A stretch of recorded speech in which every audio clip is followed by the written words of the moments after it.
Hello everyone, I Ashwini welcomes you all back on this very platform of mine named The Ashwini Classes. Okay, जैसा कि आप लोगों को board देखकर पहले से विदित हो गया होगा कि हम लोग आज पॉलिटी की कक्षा को आगे बढ़ाएंगे, ठीक है। तो इन द लास्ट क्लास जैसा मैंने बोला था कि हम लोग अगला क्लास जो है शेड्यूल जो 12 शेड्यूल्स हैं उसको उसमें उस क्लास में देखेंगे। तो today we will see what are the 12 schedules of the Indian Constitution. Okay, जो 12 schedules हैं हमारे इंडियन कॉन्स्टिट्यूशन में उसके बारे में जानेंगे।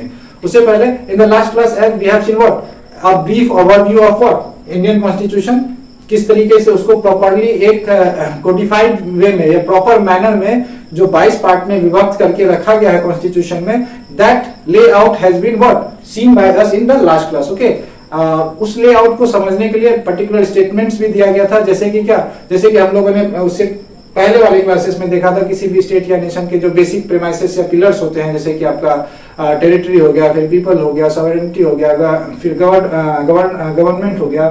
तो उस हिसाब से जो है टेरिटरी था तो पहला part territory union and territories पे था, ठीक है। उसी तरीके से फिर पीपल हो गए, दूसरे लाइफ ब्लड जिसको आप नेशन कहते थे, तो सिटीजनशिप जो भी है, तो वो प्रॉपर हम लोगों ने उसे समझने का कोशिश किया था कि किस तरीके से एक स्ट्रक्चर्ड वे में एक प्रॉपर कोडिफिकेशन जो है किया हुआ है, या प्रॉपर लेआउट जो है हमारे कॉन्स्टिट्यूशन का जो है सारे आर्टिकल्स को प्रॉपरली जो है हर एक 22 पार्ट्स में उसे रखा गया, ठीक है। तो उस क्लास में हमने 22 पार्ट्स के अलावा जो 395 आर्टिकल्स थे जो ओरिजिनल कॉन्स्टिट्यूशन में थे, वो सभी भी हम लोगों ने देख लिया था। तो एक्सेप्ट फॉर अगर मैं आर्टिकल्स की बात ना करूं तो सिर्फ और सिर्फ 22 पार्ट्स की बात करूं तो वो मैंने अच्छे से समझा दिया गया था। Perhaps that diagrammatic view is actually you won't see anywhere either on the net और एनी बुक। तो वो मैं अच्छे से पर्टिकुलर स्टेटमेंट्स के साथ मैंने उसे डिस्क्राइब किया था। So if you have not watched, please go and watch that video, you will able to grasp the thing how या grasp the layout of our constitution, ठीक है। चलिए आगे बढ़ते हैं। तो आज के क्लास में हम लोग देखते हैं 12 व्हाट आर द 12 शेड्यूल्स। अच्छा, ओरिजिनल कॉन्स्टिट्यूशन में हमारे जो था original constitution, I am writing short hand C for constitution. Okay, तो ओरिजिनल कॉन्स्टिट्यूशन मतलब क्या हो गया, जब at the time of commencement of constitution. Okay, तो हमारा कब होता है 26 जनवरी 1950, ठीक है। तो उस समय जो है हमारे पास कितने नंबर ऑफ शेड्यूल्स थे, 8 schedules. Okay, but at present हमारे कॉन्स्टिट्यूशन में कितने शेड्यूल्स हैं, 12 शेड्यूल्स हैं। तो जो 4 शेड्यूल्स हैं that schedules are added by the what constitutional amendment act, जैसा कि हमने प्रीवियस क्लास में भी देखा था। अंडर आर्टिकल मतलब आर्टिकल छोड़ दो, पहले पार्ट की बात करते हैं। जो पार्ट 20 था आपका, ठीक है, वो क्या था, डेडिकेटेड टू व्हाट अमेंडमेंट के लिए था, और अंडर आर्टिकल 368 था, ठीक है ना। तो 368 के तहत हम लोग कॉन्स्टिट्यूशन को अमेंड कर सकते हैं, लेकिन उसमें भी क्या था, कुछ फ्लेक्सिबिलिटी है और कुछ रिजिडिटी भी है। मतलब आप कुछ पार्ट्स को ऐसा नहीं है कि जो बहुत आसानी से उसको मतलब अमेंड कर सकते हैं, और कुछ पार्ट्स को आसानी से कर सकते हैं, ठीक। चलो अब आ जाते हैं जो पहला शेड्यूल है हमारा,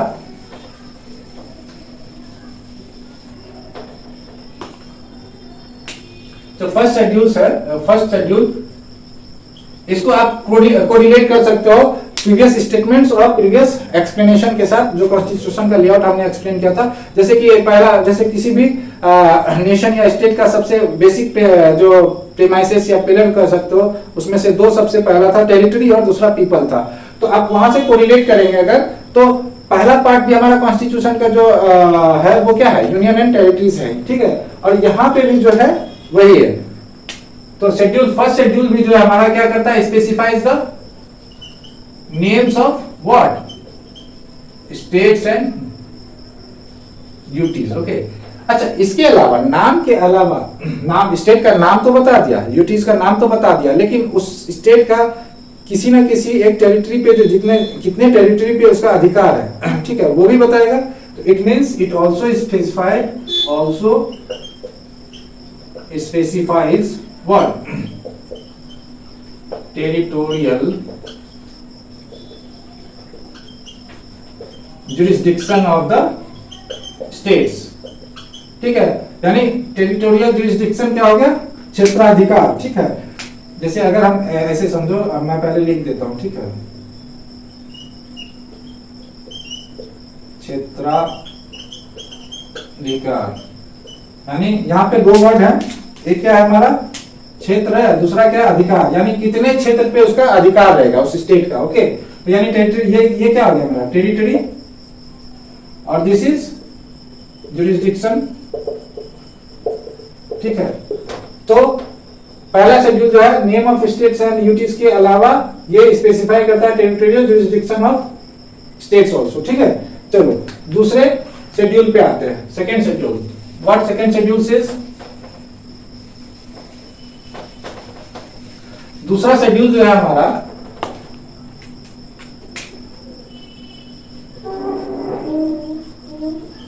ये बताता है क्या, what are the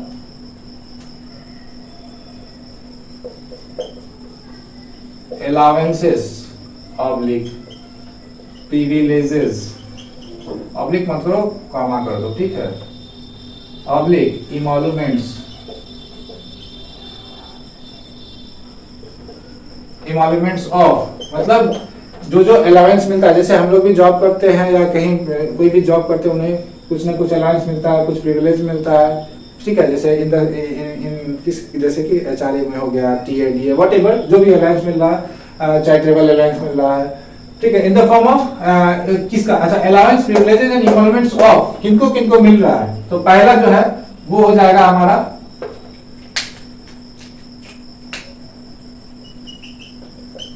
president of India, actually the कर दीजिए, that will be more better. ठीक है, दूसरा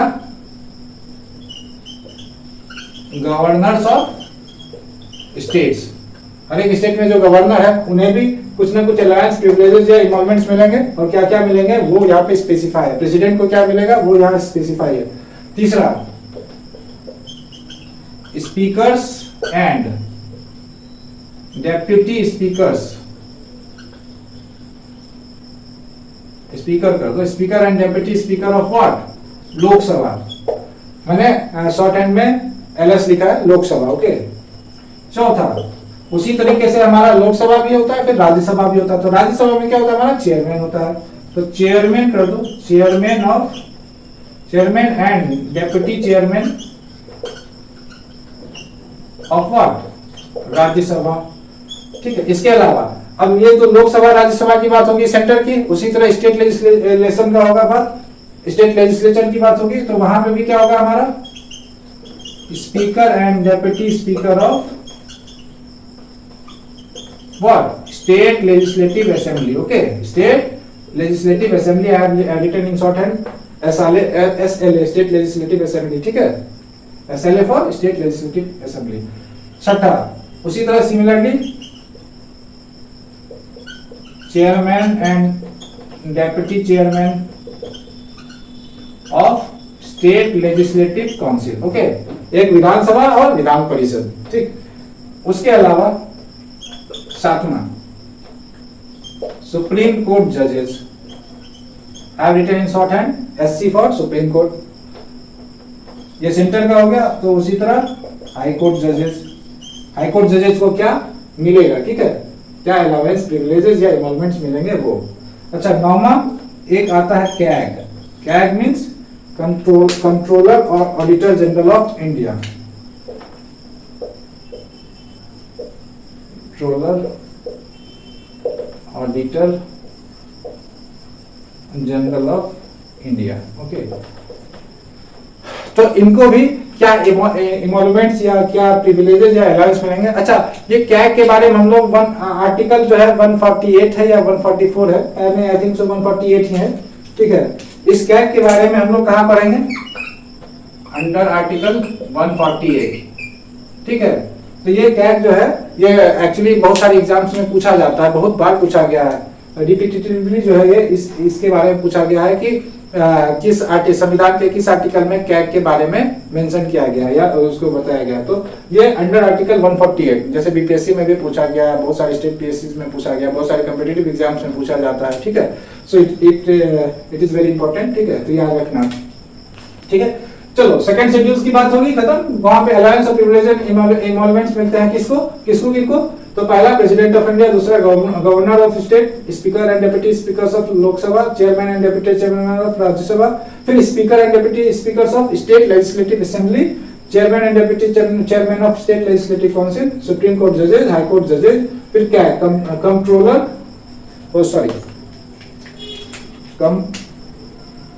COMPT, okay, controller auditor general of India. मैं इसे फिर से लिख देता हूं।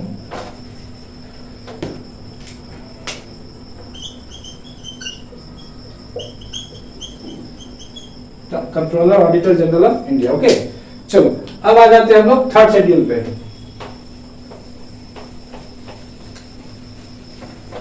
तो हमारा थर्ड शेड्यूल क्या कहता है, इसके बारे में क्या क्या कह रहा है? तो थर्ड शेड्यूल जो है वो डेडिकेटेड है किस चीज पे? जो ओथ है और अफर्मेशन है जो डिफरेंट एग्जीक्यूटिव के द्वारा लिया जाता है eight the time of joining, उनका है, ठीक है। तो थर्ड शेड्यूल जो है हमारा, थर्ड शेड्यूल क्या है? ओथ एंड अफर्मेशन ऑफ, ठीक है। जो जैसे कि कोई सुप्रीम कोर्ट जज ही है तो eight the time of joining वो मतलब एक लेते हैं ना, शपथ लेते हैं, तो वो उसके बारे में यहाँ पे बताया गया कि वो लोग किस फॉर्मेट में शपथ लेंगे, कैसा शपथ लेंगे, ओके। तो वो एक फॉर्मेट हर एक का, किनका वो यहाँ पे अभी आप लोग लिख रहे हैं, किनका जो है ओथ एंड अफर्मेशन जो है वो फॉर्मेट वहां पे दिया हो गया है शेड्यूल में उसका। तो सबसे पहले हमारा सबसे पहला क्या हो जाएगा हमारा? Union ministers. सबसे पहले क्या हो जाएगा? Union ministers. अच्छा, अब बोलेंगे प्रेसिडेंट, उसका अलग से दिया हुआ है, ठीक है। सेकंड, अच्छा, यूनियन मिनिस्टर जो हो गया, मतलब कि सेंटर में जितने जो भी मिनिस्टर जो है आपके जैसे कैबिनेट जो भी फॉर्म करते हैं, मिनिस्ट्रीज लेते हैं उन चीज का। तो अच्छा, जो मिनिस्टर हैं उससे पहले वो इलेक्शन के लिए इलेक्शन लड़ने, मतलब एमपी बनने के लिए जो है उससे पहले इलेक्शन लड़ते हैं। तो वहां पे भी क्या होता है, एक शपथ पत्र दाखिल करना पड़ता है, देना पड़ता है। तो उसके लिए जो है, तो parliament, I am writing parliament in short hand for P, okay. Parliament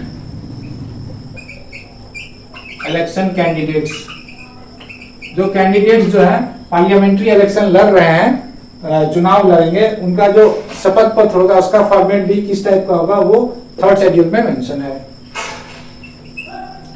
अच्छा, तो ये तो हमारा क्या हो गया, सेंटर से रिलेटेड हो गया। सेंटर से एक और, अच्छा, ये तो सिर्फ यूनियन मिनिस्टर्स हो गया। जो यूनियन मिनिस्टर नहीं बने, ठीक है, एमपी जो है, एमपी है लेकिन यूनियन मिनिस्टर नहीं बन पाए, तो फिर वो एमपी का भी जो है, मेंबर ऑफ पार्लियामेंट का भी जो है ओथ ऑफ अफर्मेशन रहता है, ठीक है, ओथ एंड अफर्मेशन का फॉर्मेट रहता है। अब जो है ये तीन हमारा क्या हो गया, सेंटर का। सेंटर का एक और होगा हमारा, जो सुप्रीम कोर्ट जज जिसको बोल सकते हैं, वो यहाँ पे आ जाएगा, सुप्रीम कोर्ट जजेस, ओके। तो सुप्रीम कोर्ट जजेस जब ज्वाइनिंग से पहले जो ओथ या अफर्मेशन शपथ पत्र दाखिल करेंगे, वो जो आएगा आपका क्या, इसमें आ जाएगा।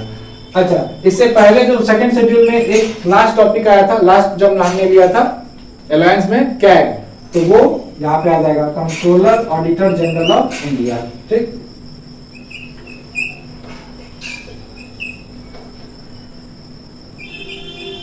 ठीक, तो कैग हो गया हमारा। इसके अलावा आप सोचो क्या हो सकता है, अगर आप सोचोगे कि जैसे कि ये तो सेंटर का हो गया हमारा, तो सेंटर का हो गया, अब हम किस पे आएंगे, स्टेट पे आएंगे। तो स्टेट पे आएंगे तो जैसे यहाँ पे यूनियन मिनिस्टर था, तो उसी तरीके से क्या हो गया, स्टेट मिनिस्टर्स।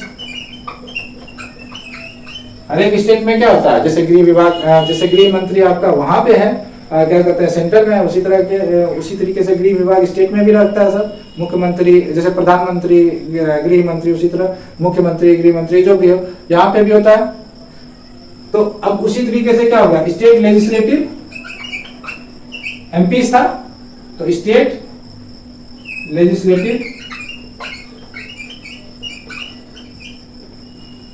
एमएलए कर दो ना, मेंबर ऑफ, आप ठीक है रहने देते हैं, स्टेट लेजिस्लेटिव असेंबली कर दो, या जो भी कर दो, मेंबर कर दो, एमएलए कर दो ना, सबसे अच्छा एमएलए कर दो, एमएलए, एमपीज है यहाँ तो एमएलए कर दो, ठीक। तो ये 7 तो हमारे हो गए, ठीक। अब इसके अलावा एक और होगा, क्या होगा, ध्यान से देखो, यहाँ पे सेंटर का मैंने सुप्रीम कोर्ट जज लिखा है, तो यहाँ पे क्या होगा, स्टेट का हाई कोर्ट जज, ओके। तो जो हमारा थर्ड शेड्यूल है वो बताता है, उसमें वो थर्ड शेड्यूल में ये जितने 8 एग्जीक्यूटिव्स हैं उनका ओथ का जो है, यानी शपथ पत्र के मतलब का जो फॉर्मेट दिया हुआ है कि वो जब भी ज्वाइनिंग करने से पहले शपथ वैसा ही, ओथ वैसा ही लेंगे, ठीक है। ओथ जो, ओथ मतलब शपथ लेना, ठीक। चलो आगे चलते हैं।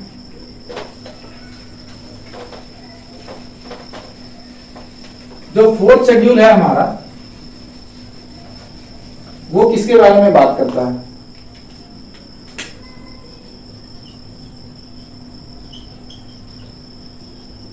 जो फोर्थ शेड्यूल है वो हमारा बात करता है जो राज्यसभा है, जैसे लोकसभा फिर राज्यसभा, तो ऐसे Rajya Sabha is the higher authority, मतलब लोकसभा से बड़ा होता है, ठीक है। तो और क्या क्या रीजंस होते हैं वो सारे हम लोग पढ़ेंगे, धीरे धीरे वो इंटरेस्टिंग हो जाएगा। अभी तो चूंकि फैक्चुअल चीजें हो सकता है यू में भी मतलब आपको बोरियत फील हो रहा होगा, यू में feel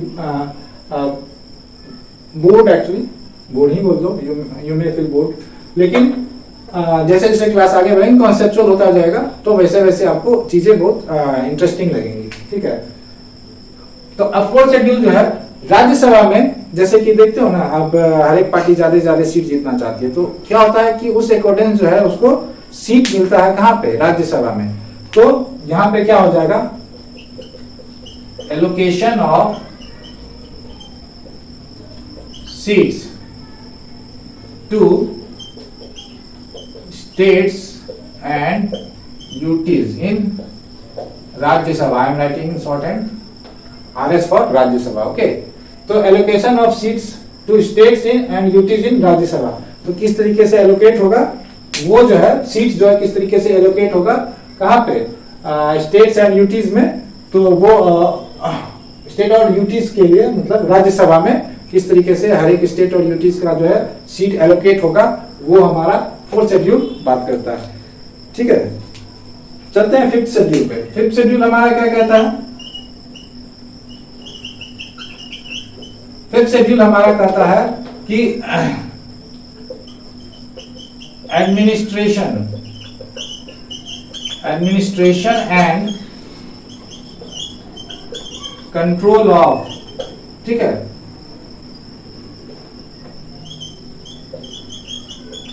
schedule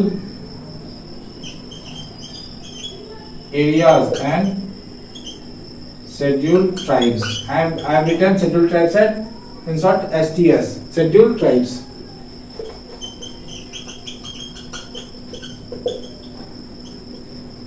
Okay, administration and control of scheduled areas and scheduled tribes. तो जो हमारा जो है ये फिफ्थ शेड्यूल में क्या है, जो शेड्यूल्ड एरियाज है और जो वहां पे शेड्यूल्ड ट्राइब्स रह रहे हैं उसका एडमिनिस्ट्रेशन और कंट्रोल किस तरीके से किया जाएगा, किसके हाथों में होगा और कौन करेगा, वो मेंशन है हमारा क्या, फिफ्थ शेड्यूल में। ओके, वो मेंशन कहाँ पे हमारा, फिफ्थ शेड्यूल में। जैसे कि जैसे बहुत सारे शेड्यूल एरियाज जो हैं वो कहाँ पे होते हैं हमारे, वो डायरेक्ट प्रेसिडेंट के अंडर कंट्रोल ऑब्जर्वेशन में होते हैं या एडमिनिस्ट्रेशन में होते हैं या गवर्नर के जुरिस्डिक्शन में आते हैं, ठीक है। तो वो सारा मेंशन यहाँ पे है, ठीक, किस तरीके से ट्राइब मतलब जो है शेड्यूल एरिया के लिए भी जो है ये बनता है हर एक 5 साल में। खैर वो तो आगे की बात है, अभी यहाँ पे डिस्कस करने की जरूरत नहीं है, ठीक है। तो फिफ्थ शेड्यूल में क्या, administration and control of schedule areas and schedule tribes. तो शेड्यूल एरिया और शेड्यूल ट्राइब्स की बात हो ही रही है, तो याद कीजिए आप नॉर्थ ईस्ट जो है हमारा, उसमें क्या है, बहुत सारे ट्राइबल एरियाज हैं, ठीक। तो सिक्स शेड्यूल जो है हमारा किसके बारे में बात करता है, administration, I am writing short hand ADMN, okay, for administration of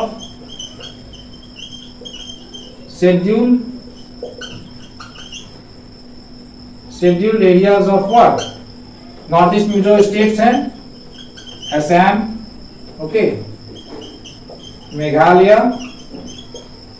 Tripura, and Mizoram. In 4 states में असम, मेघालय, त्रिपुरा एंड मिजोरम, इसमें जो शेड्यूल्ड एरियाज आ रहे हैं, शेड्यूल्ड एरियाज आ रहे हैं, उसका एडमिनिस्ट्रेशन का जो है किस तरीके से वहां पे एडमिनिस्ट्रेशन होगा, प्रशासनिक जो उसका लेवल है, प्रशासनिक स्तर है, वो कैसा होगा, वहां पे प्रशासन कौन करेगा इन शेड्यूल्ड एरियाज में, वो मेंशन है हमारे 6th शेड्यूल में। ओके, चलते हैं अगले शेड्यूल में, 7th schedule.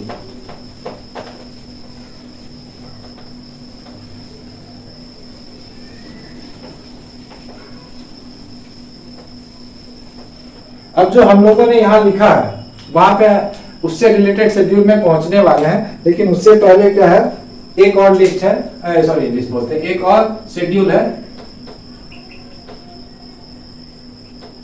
7th schedule. Okay, 7th schedule क्या करता है, याद है मैंने बताया था जो कॉन्स्टिट्यूशन हम लोग पढ़ रहे थे, वहां पे हमने क्या बताया था कि सेंट्रल गवर्नमेंट में एक तो डॉक्ट्रिन ऑफ क्या, सेपरेशन ऑफ पावर स्पेसिफाई कर दिया गया है, सेंटर का, स्टेट का, लोकल बॉडीज का पावर को स्पेसिफाई कर दिया गया है, ताकि एक कैओस की स्थिति ना हो या डेडलॉक की स्थिति ना हो कि हाँ ये इस टॉपिक पे या इस जो भी है एरिया पे हमारा ही अधिकार होगा लेजिस्लेशन का, चाहे कुछ भी, ठीक है।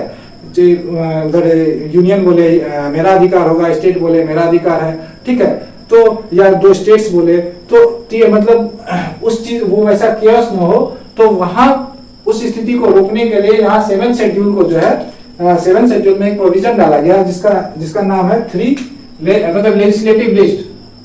तो इसको हम कह देते हैं 3 लेजिस्लेटिव लिस्ट, ठीक है। मतलब कि सॉरी,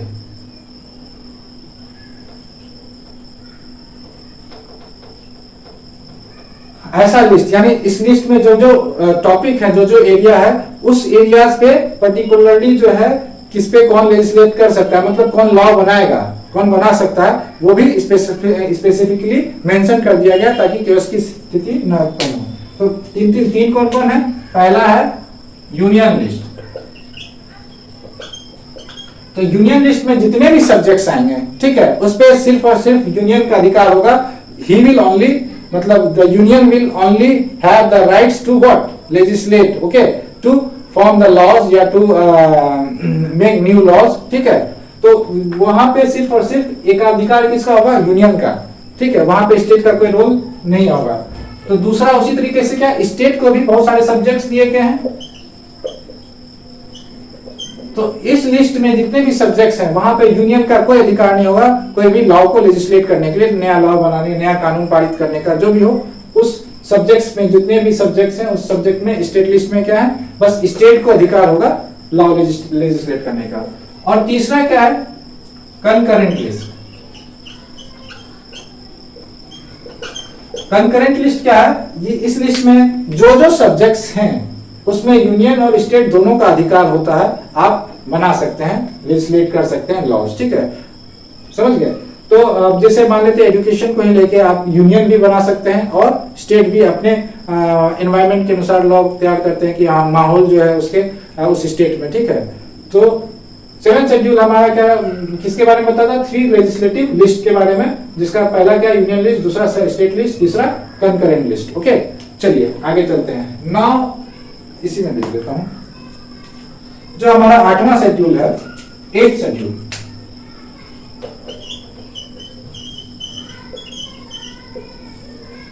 अब 8th शेड्यूल यहां जो हमने नेम मेंशन किया उसके बारे में दर्शा रहा है। तो 8th शेड्यूल हमारा क्या है, ऑफिशियल लैंग्वेज है। क्या है, ऑफिशियल लैंग्वेजेस, ठीक है।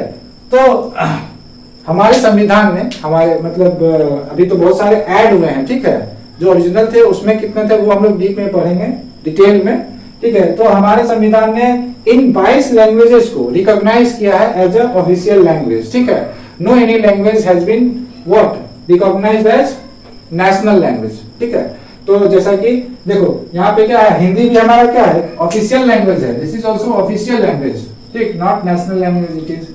अब देखो हिंदी हो गया आपका, यहाँ पे संस्कृत भी है, उर्दू भी है, ठीक है। बाकी स्टेट्स के जो हैं वो भी है, जैसे कि हम लोग बिहार से हैं तो बिहार में क्या है, बिहार का मैथिली भी होगा, ये देखो मैथिली, ठीक है। बाकी और आसाम का तो आसामीज, बंगालीज, बोडो, डोगरी या डोगरी, गुजराती, ठीक है, Hindi, Kannada, Kashmiri, Konkani, Maithili, Malayalam, Manipuri, Marathi, Nepali, Oriya, Punjabi, Sanskrit, Santhali, Sindhi, Tamil, Telugu and Urdu. Okay, these 22 languages are officially recognized by the state. State means our country, our constitution. Okay, 8th schedule हो गया। चलिए अब आते हैं 9th शेड्यूल हमारा क्या है। ये थोड़ा इंटरेस्टिंग भी है 9th शेड्यूल। तो 9th शेड्यूल जो है हमारा,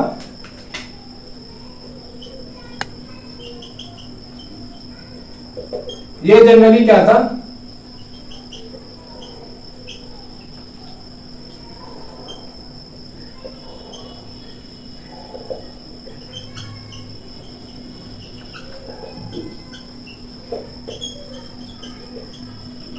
अच्छा 8 शेड्यूल तक था ना हमारे ओरिजिनल कॉन्स्टिट्यूशन में, 8 शेड्यूल तक क्या था, मेंशन था। उसके बाद जो भी शेड्यूल्स आए वो कॉन्स्टिट्यूशनल अमेंडमेंट एक्ट के तहत आए। तो जो 9th शेड्यूल था वो हमारा जो आया था वो फर्स्ट थ्रू किससे आया था, first constitutional amendment act. I am writing in short for what, CA, constitutional amendment act. Constitutional लिख ही देता हूं, कॉन्स्टिट्यूशनल अमेंडमेंट एक्ट, ठीक है। तो जो हमारा 9th शेड्यूल था वो किसके थ्रू आया था, फर्स्ट कॉन्स्टिट्यूशनल अमेंडमेंट एक्ट। और ये हुआ कब था, अब देखो 1950 में हमारा क्या हुआ था, ऐसे 49 में भी मतलब 1949 में भी जो है कुछ पार्ट्स जो है संविधान के लागू हुए थे। उसके बाद जो है 26 जनवरी 1950 को क्या हो गया, पूरा का पूरा हमारा जो है संविधान लागू हो गया था, ठीक।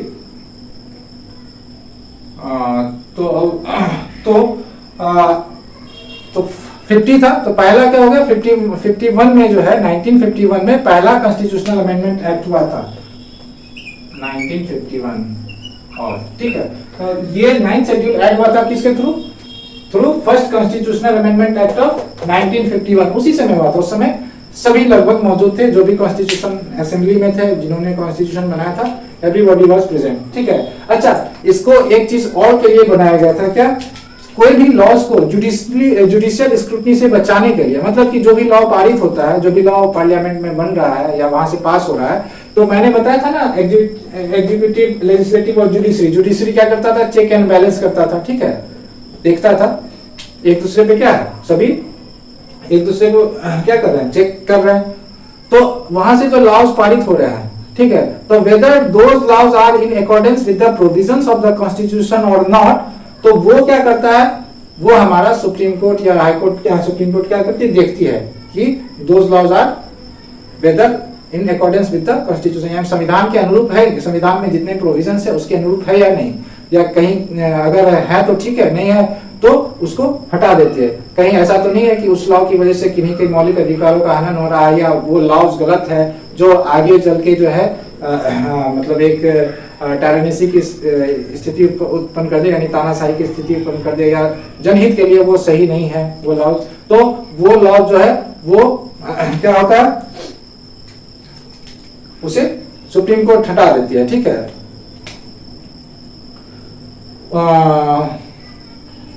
हम लोग कहाँ थे, सॉरी, हाँ, तो वो जो जुडिशियल रिव्यू की बात थी, हाँ यहाँ पे थे हम लोग, तो जुडिशियल, हाँ, तो जुडिशियल रिव्यू की बात कर रहे थे। तो जुडिशियल रिव्यू, ठीक है, या जुडिशियल स्क्रूटनी से बचने के लिए क्या है, कुछ लॉज को यहाँ पे आप डाल सकते थे 9th शेड्यूल में, जिसके कारण मतलब जुडिशरी के पास वो पावर नहीं होगा कि उस लॉ को वो रिव्यू कर सके, ठीक है। तो खास करके उस समय जब 1951 में ये बनाया गया था, तो जो लॉज थे मतलब जो हमारा फंडामेंटल राइट्स था, उसको जो है कुछ ऐसे लॉज बने जो कि अगर फंडामेंटल राइट्स का उसका थोड़ा बहुत उसका अधिकार का हनन भी हो रहा है, तो अगर क्या कहते हैं लोकहित में है, तो उसको जो है जुडिशियल स्क्रूटनी के अंदर ना डाला जाए, जुडिशियल रिव्यू के अंदर ना डाला जाए।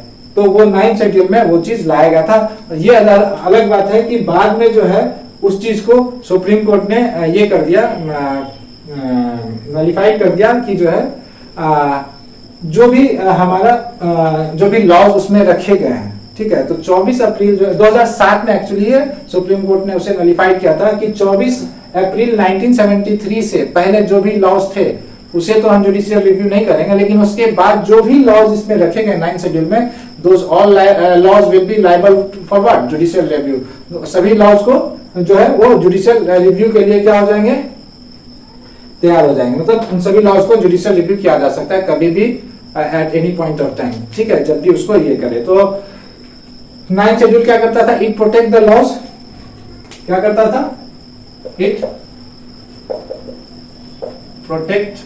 protected the laws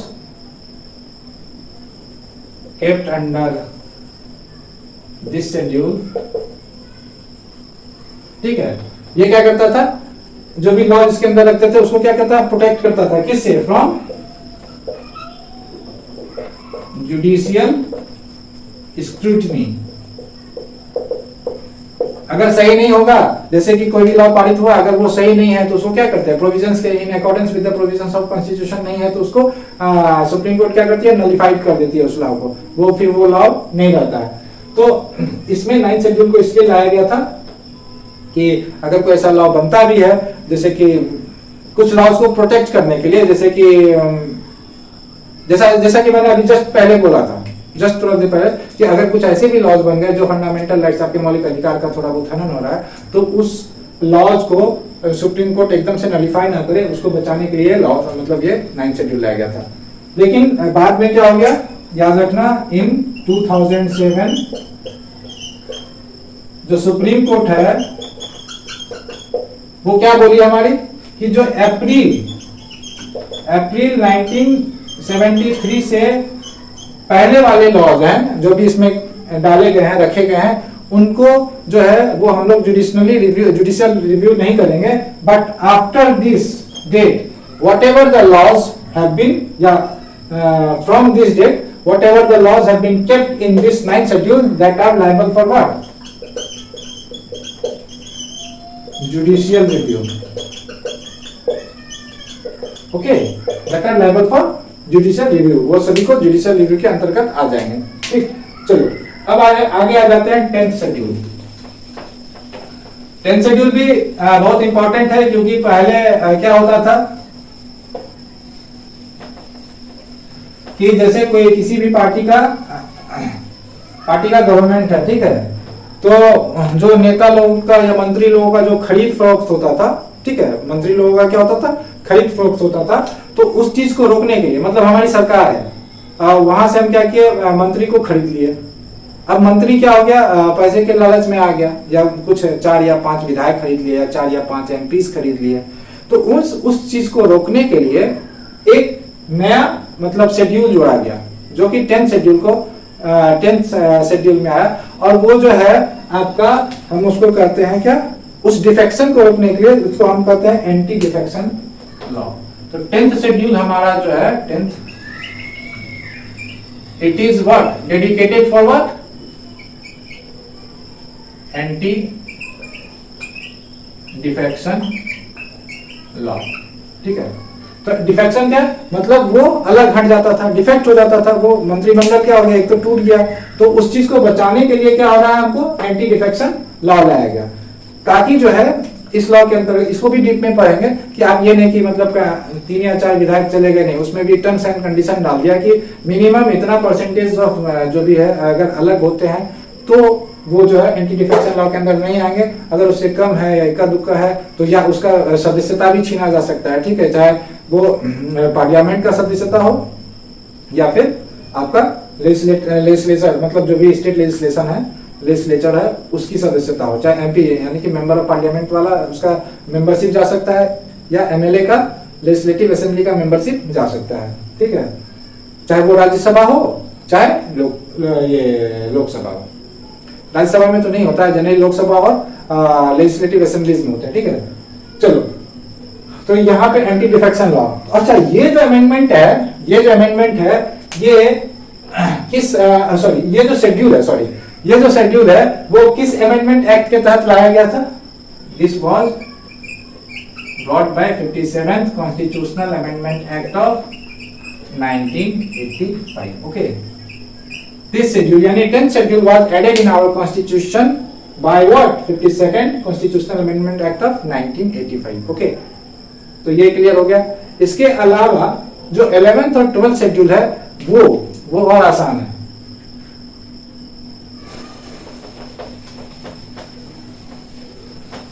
क्योंकि हम लोगों ने उसका ऑलरेडी उसे पढ़ चुके हैं. In the last class also we have discuss about that.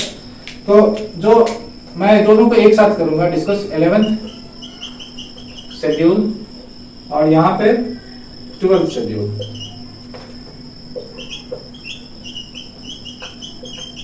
Okay, 12th schedule. तो जो 11th शेड्यूल है हमारा, ये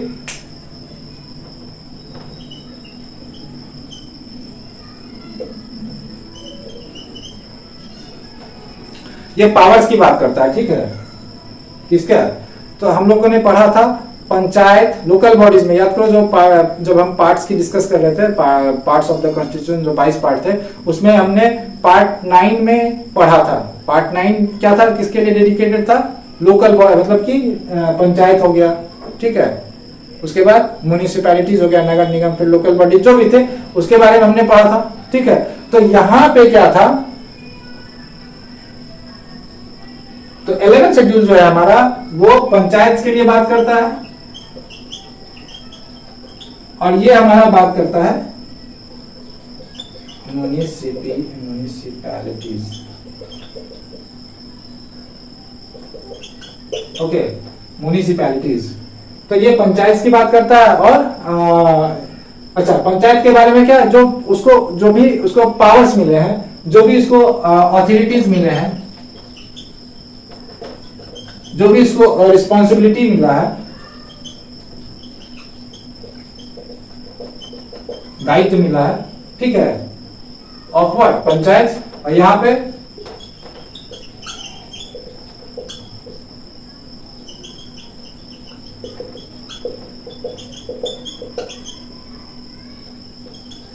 ठीक है.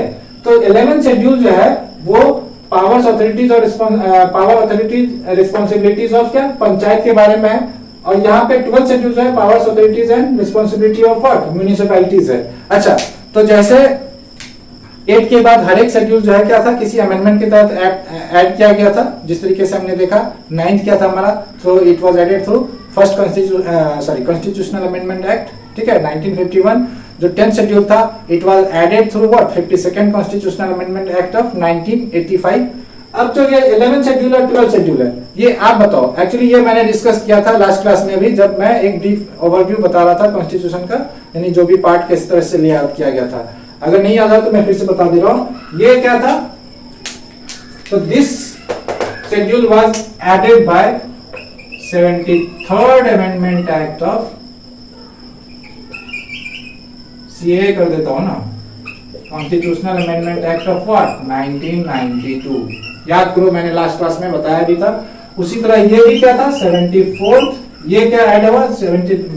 Added by 74th constitutional amendment act of 1992. ठीक है, तो पंचायत जो है वो क्या कहते हैं आपका, ये जो 11th शेड्यूल में ऐड किया गया हुआ है 73rd कॉन्स्टिट्यूशनल अमेंडमेंट एक्ट. और जो नगर निगम है, म्युनिसिपैलिटीज है, that was added through what? 74th constitutional amendment act of 1992. तो अब देखो इसमें क्या है कि कितने इसमें सब्जेक्ट्स हैं. मतलब कि मान लो कि अगर क्या कह सकते हैं, जैसे कि यूनियन लिस्ट हो गया, जो हमने पढ़ा, जो 3 लेजिस्लेटिव लिस्ट था, तो उसमें क्या था? Union list, state list and concurrent list. तो उसी तरीके से यहाँ पे जो पंचायत को जो पावर दिया, इसमें क्या मेंशन था वहां पे मैंने बताना भूल गया. I will actually discuss it. ठीक है, तो इसके पास, अच्छा चलो, इतना जो है मोर देन इनफ है आज के लिए. अगर आपको फिर भी लिख देता हूँ. ठीक है, इसमें हमारा क्या है? 29 मैटर्स हैं. ठीक है, और 12 शेड्यूल जो म्यूनिसिपैलिटीज है इसमें 18 मैटर्स हैं। यानी कि इसी मैटर्स जो है इसमें क्या किया गया, बताया गया कि इस पंचायत के पास क्या क्या पावर है, उसका क्या दायित्व है, उसके पास क्या क्या अथॉरिटीज है, उसको 29 पार्ट्स में बताया गया, इसको 18 मैटर्स मतलब, ठीक है, यही है और कुछ नहीं है। बाकी एक बार चेक कर लेना whether I'm right or not, I think so, it is right। तो hoping you guys have understood. यहाँ पे क्या हो गया, हमारा शेड्यूल का पार्ट 12 जो भी हमारे शेड्यूल थे वो सारे के सारे खत्म हो गए, ठीक है। अब जो है हम लोग जो पढ़ेंगे, ठीक, इसके बाद शेड्यूल हो गया, अब हमारा कॉन्स्टिट्यूशन का जो है कैसे हम लोग हिस्टोरिकल बैकग्राउंड देखेंगे, किस तरीके से जो है एक बैकग्राउंड तैयार हुआ कॉन्स्टिट्यूशन का, ठीक, वो देखेंगे। फिर किस तरीके से इनिशिएट हुआ कॉन्स्टिट्यूशन का जो फॉर्मेशन है, जब फॉर्मेशन हुआ तो फिर मतलब उस समय की क्या स्थिति थी। विल गो थ्रू दो स्टेजेस ऑल्सो, ठीक है, before full and final start of the study of the word constitution, ठीक है। तो सर आज की क्लास के लिए इतना ही काफी है, मिलते हैं अगले क्लास में। Until then bye bye, take care.